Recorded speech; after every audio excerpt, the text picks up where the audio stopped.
Hi everyone, and a very warm welcome to our series of online talks and discussion events about the Portable Sculpture exhibition, which runs from May the 18th to August the 29th, 2021 at the Henry Moore Institute. I'm Dr Clare O'Dowd, I'm Research Curator at the Institute, and I'm also the Curator of the Portable Sculpture exhibition. And for this first talk, I'm really delighted to welcome Professor TJ Demos, whose work has been a big influence on me for a long time now, beginning with his 2007 book, The Exiles of Marcel Duchamp, which, along with a lot of his other writing, has played a really significant role in my thinking around this exhibition.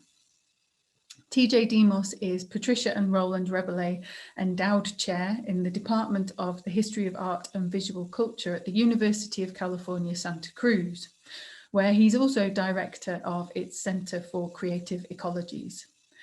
TJ Demos researches the intersection of visual culture, radical politics, and political ecology, particularly where they oppose racial and colonial capitalism.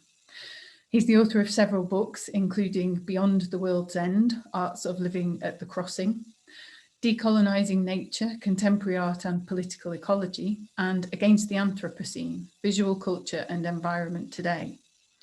He co-edited the recent Routledge Companion on Contemporary Art, Visual Culture and Climate Change. He was a Getty Research Institute Fellow in 2020, and he directed the Mellon-funded Sawyer Seminar research project Beyond the End of the World from 2019 to 2021. And he's currently working on a new book on radical futurisms. So thank you very much for joining me today and enabling this discussion of some of the themes from the Portable Sculpture exhibition. I came across your work initially with The Exiles of Marcel Duchamp, which is kind of a long time ago now, but for me it was a real kickstarter to thinking about a lot of the issues that arise through works in the exhibition, and in particular placing Duchamp's work into the context of his exile and the kind of climate across European artistic and philosophical developments of that period, the Frankfurt School, Benjamin's experiences, Adorno's writing and so on, and the experience of exile as a kind of motivating factor for some of Duchamp's artistic decisions. And for me, that mapped onto a lot of other things that I was working on for my PhD. Kurt Schwitters, for example, and his experiences in exile in the UK. So I thought we could start with Duchamp as a point of departure and the way in which portability worked for him in that context. Sure. There's lots to say. As you pointed out, there's a whole book. Yeah, as you pointed out, Claire, this basically came out of my PhD dissertation research that I did at Columbia, and then eventually published it a few years later as a book in 2007. And that was, most of my research was done in the context of really the late 1990s, early 2000s, during a period of globalization, of post Cold War, opening up of borders. And there was a lot of really celebratory, triumphalist discourse in those years about how we're entering a new world order of just openness, of borderless transnational existence. That was all shut down suddenly and shockingly with 9/11 in 2001, and signals that actually things were never quite open, things were never quite as equitable in terms of who is able to travel, who can cross borders and who can't. Within the art world in the 90s, there was a very strong discourse around nomadism and the idea of the artist as nomad. Again, I've often, at least in my perspective, a very privileged position in terms of something to celebrate, because it depends, in terms of one's class, one's race, one's nationality, where one's coming from, what borders you can cross and what borders one can't cross. And so this all came together in my historical exploration of Marcel Duchamp's work and the way he dealt with mobility, displacement during the early 20th century, which was a very different time of course, framed by the two world wars and the developments of, say, nationalism, especially during those years, which, especially in the Second World War, became hyper extremist under the conditions of German and Italian fascism, as well as the advancements of capitalism and the art market and what that meant for artists dealing with their own work in the age of what Walter Benjamin, of course, famously called the age of technological reproducibility. So I was concerned with all of that framework of understanding the aesthetics of displacement as well. So what did this mean for artistic practice? How were artists negotiating these conditions of political economy, of nationalism, of the psychological and social implications of these conflicts within their own everyday life experiences, and negotiating it within the artistic space. Duchamp was someone who was really fascinating, I think, for me, for many other people, because he embraced what he called a spirit of expatriatism. Yeah. So he was always really resistant to this urge toward, celebrating the nation or supporting, even defending the nation state against others, to the point of willing to sacrifice oneself in warfare. And so he abandoned France. He left France to go to Argentina and then ultimately to New York during World War I, where he was of the age of conscription. So this was a really fraught period. And for an able-bodied man to be walking around the streets of New York at this time during the war mobilization was, really a difficult experience. I mean, it was common for people to be spat at, called names, attacked on the streets. So against the larger interpretive positions within Duchamp's studies that commonly positioned him as really someone who was apolitical. I thought his spirit of expatriatism was not just a light and cool exploration of the aesthetics of mobility. Rather, this had really important political implications for resisting this growing catastrophe of World War I. And that carries over then during the Second World War as well. And that comes across very strongly in the book, that it's a kind of rejection of those ideologies, that the prevailing nationalism and attachments to a homeland and a national identity were complete anathema to him. And it's interesting that making something portable and making something that can cross borders when you can't can come across as this kind of rejection of those types of ideology. I think Duchamp was also dealing with conditions of very radical uncertainty and instability. And one of the things that I've kind of drawn from your writing is the idea that of artists responding to those conditions, which is clearly something that Duchamp's done. But I think a lot of other artists deal implicitly or explicitly with those kinds of conditions. And the conditions that Duchamp was working in and dealing with, I don't think they've gone away at all. I think people are still dealing with that. And a number of other different kinds of uncertainty and instability. But the specific background to Duchamp's work, I think, is very much still with us, I think. Absolutely. I think for me, again, in the 90s and 2000s, some of the prevailing theoretical positions that were being developed during those years were very strong around post-colonial studies that would eventually become something that we now call decolonial studies.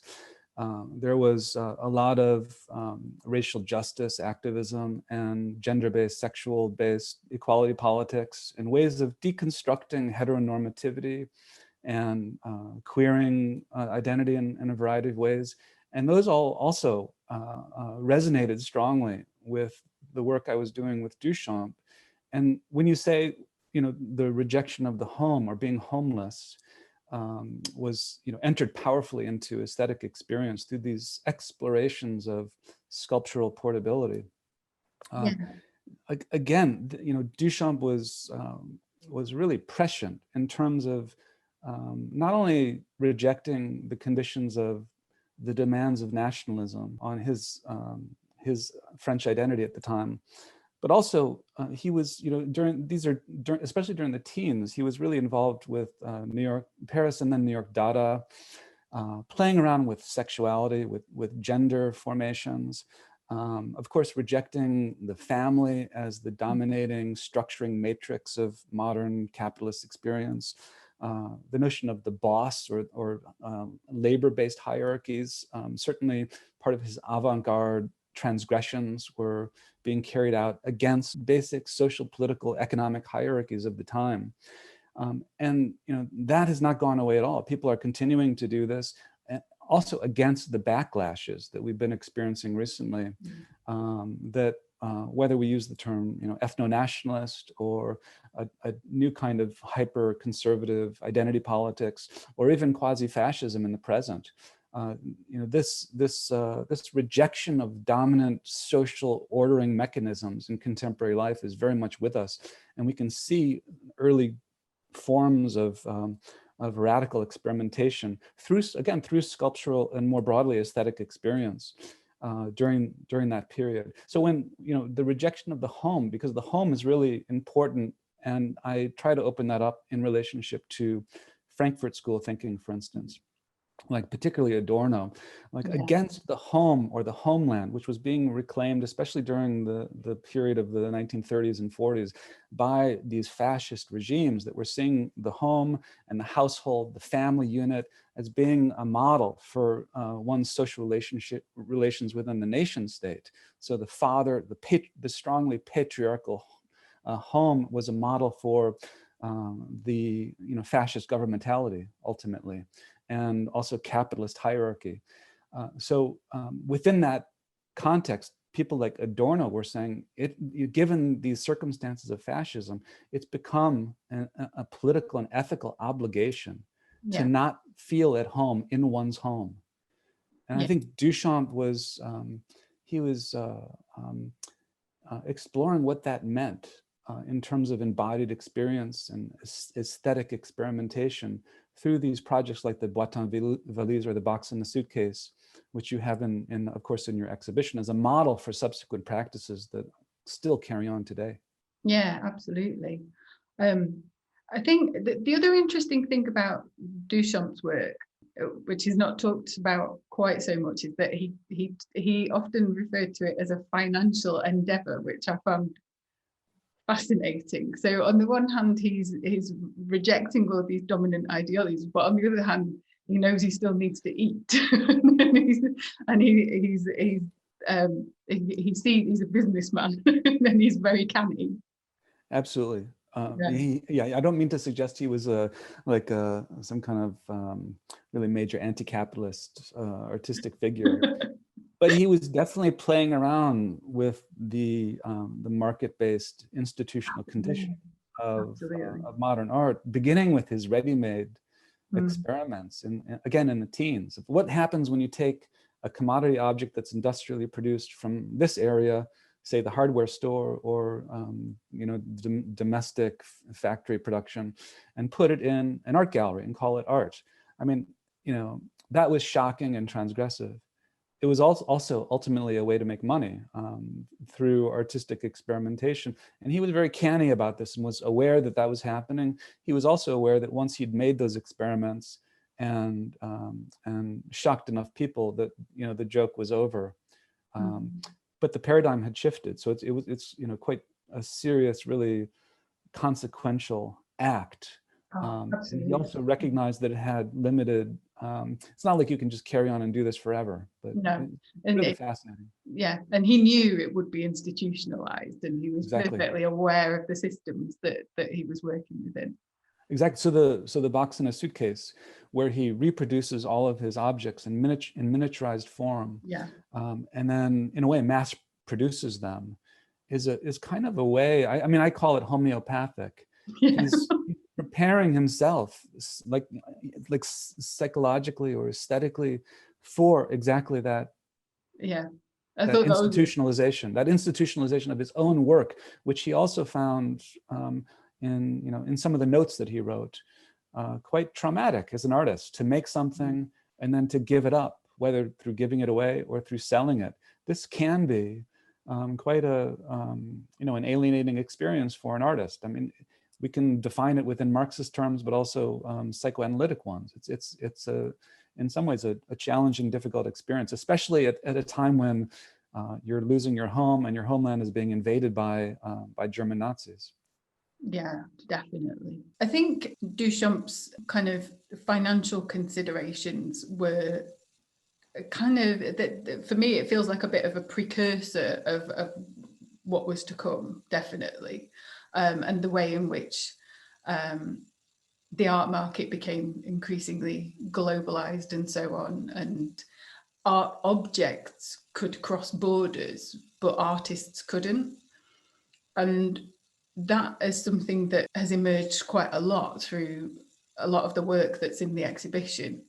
One of the things that we were going to do for this exhibition was to have as many of the artists as possible come to the Institute and install their own work. And of course, for various reasons, some bureaucratic and some to do with a global pandemic, this was not possible.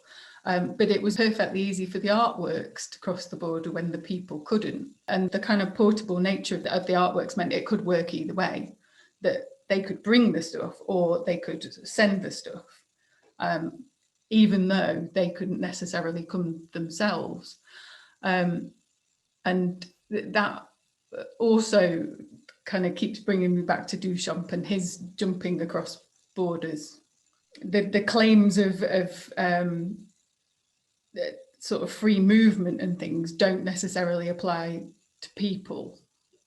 They apply to objects and goods, but not necessarily to people. Yeah, there's a big disparity, as you're pointing out, that continues to exist. So, the open market of global capital applies to, diverse objects. It depends on the mobility of objects. Whereas migration of people, as we know, has become increasingly strictly controlled. And that was also the case during Duchamp's time as well. There's the famous story where, in order to get some of the supplies for the box in a suitcase out of occupied France, he had to pretend he was a cheese merchant. And so, Peak Duchamp. yeah, he had to, figure out ways to trick the border security at that time. I don't know how serious that was or in jeopardy he was as a result, but there is that story. So I think it's interesting today. Yeah, there's artists like Walid Beshti in your show, whose work in a way depends on it's very material formation, depends on sending it through the mail or through FedEx, so that it bears the material traces of that travel, which I think is quite interesting. And there could be some potential relationality between objects and people or bodies, and where we're avoiding a strict opposition between objects and bodies. Maybe there can be, like, this is something I was trying to argue with Duchamp as well, that there can possibly be a good deal of psycho social investment in the aesthetic construction of this body double, which is the portable sculpture itself. And so when the object is passing through, there's something maybe resonant about the fantasy of a world, of making a new world of open borders, as well as the cracks and the violences of the current system that disallows it.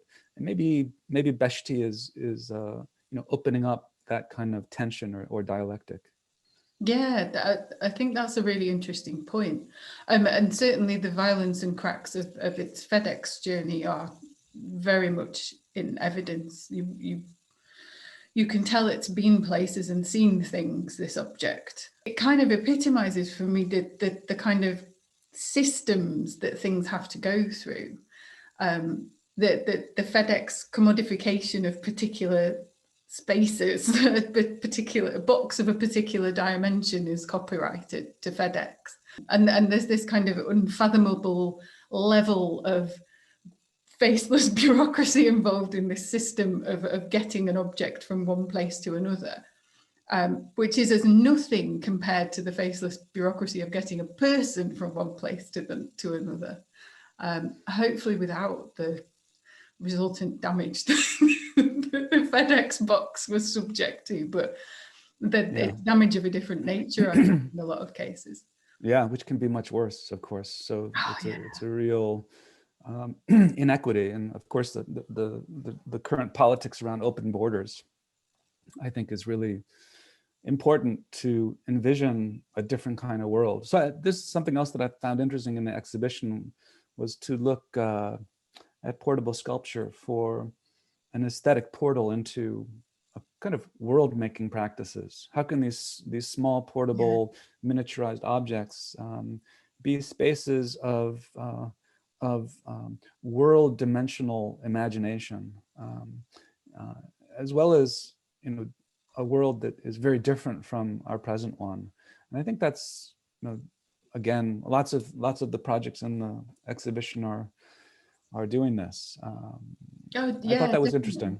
Yeah, there's a whole section on building and rebuilding worlds and kind of reimagining ideas of place and location and home as well, and ideas of nostalgia and possible futures that are reimagined in sculptural form. I just published a book called Beyond the End of the World, Arts of Living at the Crossing, where I'm dealing, this is very much about contemporary art within a wider context of dystopian catastrophism, where, you know, whether it's climate change or nuclear apocalypse or some kind of extreme weather event, disaster, like in California where I am, the annual events of just really destructive wildfires. Yeah. All of this is very prevalent, and it's prevalent within literature and the media, filmmaking and contemporary art. So I'm trying to investigate ways of thinking beyond this. How are artists, in other words, proposing and inventing different kinds of projects that offer world building ambitions? So yeah, I was very interested in that aspect of the exhibition. Yeah, and I think some of the artists are doing really interesting things with that.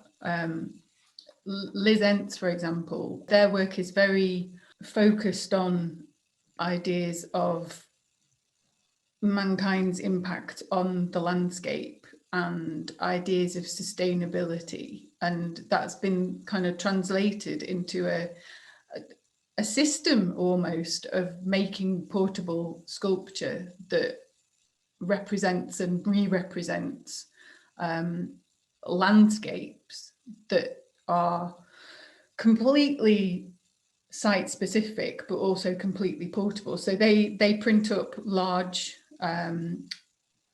silk screens of images from Google Earth that show different areas of landscape, ones that have some sort of impact of human activity on it.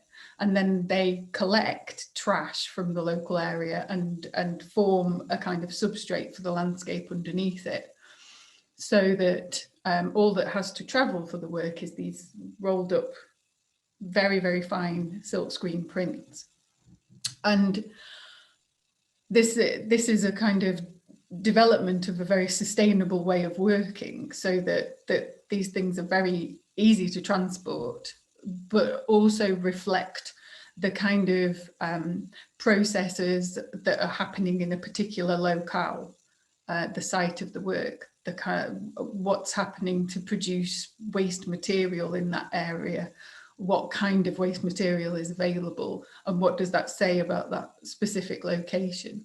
And it's a really interesting way of working, I think. Yeah, it's this is really a hot topic in terms of the proposal of, I think, portable sculpture, because in some ways these are, I mean, what is trash? It's like matter out of place. So there's some element of decontextualization already going on. It just hasn't been institutionalized as an artwork. Far from it.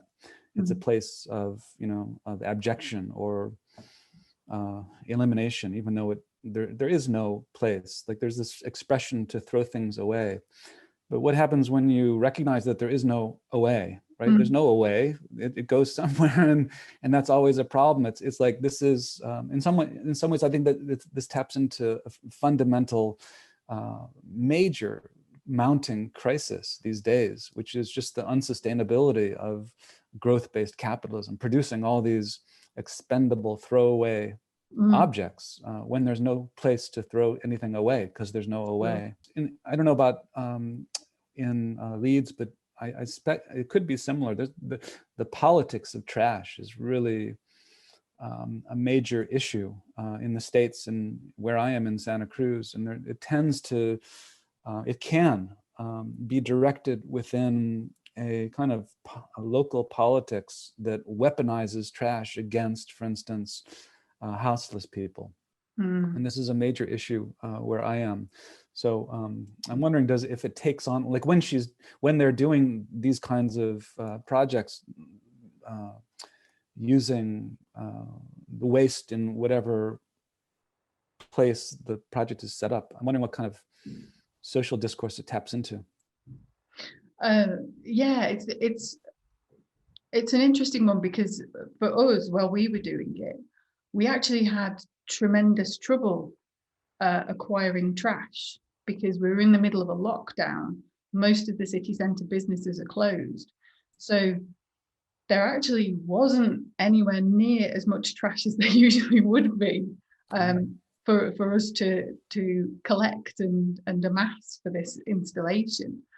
So we found ourselves quite carefully and examining what was actually in the building and what we personally were throwing out, and what could be salvaged and what could be made into art. And it was it's quite a thought-provoking process that in fact being in this lockdown meant that there wasn't enough trash. it was quite weird, I can tell you. Yeah, interesting, but amazing. It must be going somewhere, but I suppose that's good that you're not finding it. Not being generated in the city to anything like as much of an extent at the moment. But it's interesting the point you make about where does this go, because that's something that Romuald Hazuma's work deals with quite explicitly. He's based in Benin, and his work is made of post-consumer waste.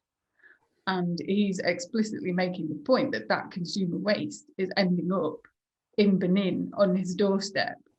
And he's making it into artwork, but at the same time, he's saying, look, what we're stuck with, this is your trash, and it's ending up here. So it does always end up with somebody, absolutely. Yeah, so again, we return to the global economy of inequality. Yeah. In terms of what objects can travel where. The politics of waste in the globalized economy is really very politically controversial. We had a political figure in the States, Larry Summers, who proposed that Africa, the continent, is underpolluted given its population size and land mass. So you can imagine, I mean, this is how some people are actually thinking, that there should be a globally determined distribution of not only resources, but also waste. And that the fact that these areas like in Benin, where Hazume is working, may be dealing with a massive global waste problem. This could also be very much determined by these transnational arrangements within advanced capitalism. So a major problem. That is absolutely shocking. absolutely shocking. And it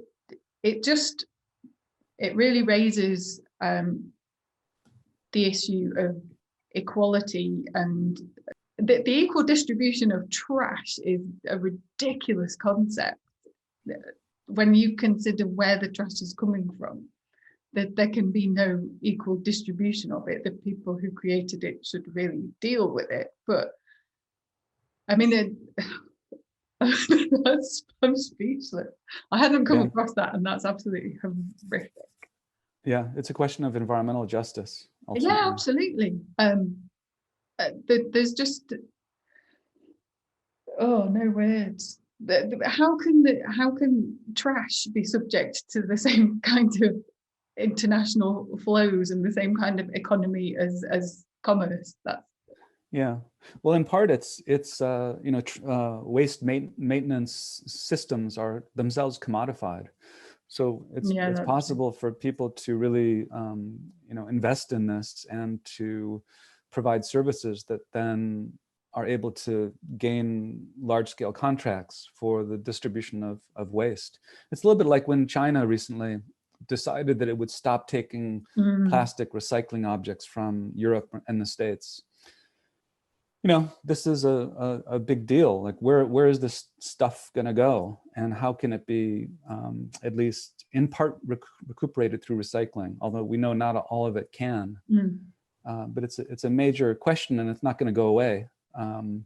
Again, there's that word "away." It's as the population of the Earth keeps growing and more stuff is produced, it's turning into a major crisis. Yeah, it really is.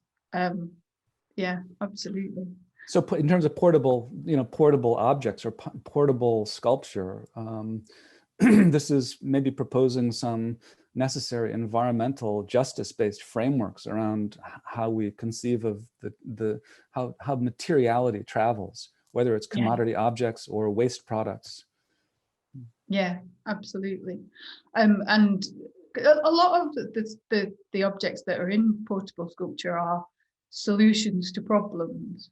So a circumstance arises, there is a problem that demands a technological, if you like, as well as an aesthetic solution. And these are the kinds of things that we end up with, the kind of solutions that are proposed. But we're at an interesting point, I think, in human history where these solutions are becoming increasingly necessary, and that actually these might be ways forward, rather than just, we can't carry on as we are doing. I think for those of us who deal specifically with sculpture, the environmental issues surrounding the production and the movement of sculpture across the globe are becoming unavoidable, really, the kind of consequences of that. So on the one hand, it's, there's a whole history of objects that are made in traditional, if you like, ways, but on the other hand, we can't keep shifting them around the globe in this way and producing them in the same way. So we have to kind of find solutions for that. And necessity is always the mother of invention, I think. Yeah, and certainly with the current COVID context, this puts new demands on how we think about the circulation of objects, where we recognize, as we're all dealing with shelter-in-place orders, and on one level, mobility, at least the mobility of people, has been completely shut down, or as much as possible, in the name of global health, to stop these zoonotic vectors from spreading themselves and making themselves mobile. We're also aware that if we're going to be sheltering in place, we need access to goods, and again, objects that we need to survive. We're faced with a new kind of conjuncture of an inequality within mobility between people who are staying in place and the market of objects and stuff that needs to circulate. But we're also aware of the mounting environmental threat of this condition. I'm wondering where this will all lead. I think it's completely changing our relationship to materiality, for instance, right now, because something else that doesn't really come up in the exhibition so much, except in one, there's the Barry Flanagan film piece, which is, I think, something that I'm really interested in is where the medium shifts in relationship to portability, and certainly within more recent contemporary art, the shift toward not only the photograph but film and digitization, especially the digitization of everything these days. What kind of implications does that have when it comes to portability? It seems like in some ways the term sculpture these days is dropping out of the picture entirely, because we're just faced with this screen-based world, the Zoomification of everything. And that makes a show like this particularly interesting in terms of like what is our new, within the context of virtualization and pandemic, what is our relationship to materiality and objecthood and like the tactile and haptic when everything has become a matter of vision and sound. Yeah. So I'm curious how this will, this will have longer term implications. Maybe it's too early to measure them. Yeah, I think that's true. And then what are also the environmental impacts of all this?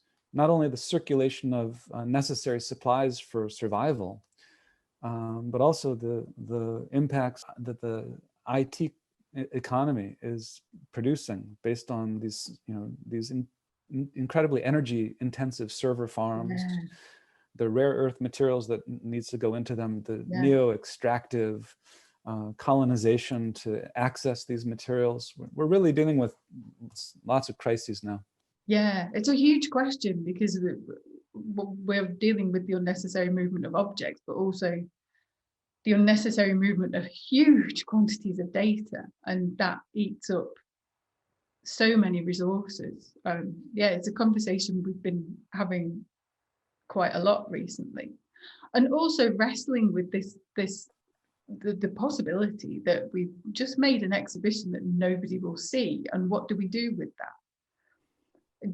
Do we try and digitize a sculpture exhibition, and what happens if we do that? Is that the right thing to do? And it may not be. It looks like we might be able to open later in the year, but these are all questions that we were wrestling with, and the idea of how sculpture will exist in this digital future is a really compelling question that we don't have any easy answers to at the moment. As well as, connected to that again is the question of portability. Like from an environmental condition, there's lots of energy that's directed at like the imperative to relocalize. So when we're faced with, say, the environmental imperative to relocalize, what happens to portability or the migratory or the, these emancipatory claims that are sometimes made on behalf of mobility as, ways of disrupting, say, the vernacular localism that can lead into a kind of, neo-nationalism or even a fascist type of attachment to the homeland. So our, the relations between mobility and politics within the larger conditions of environmental sustainability I don't know what the answers are here, but it's stuff that I'm thinking about. I think ultimately comes up in the show as a proposition.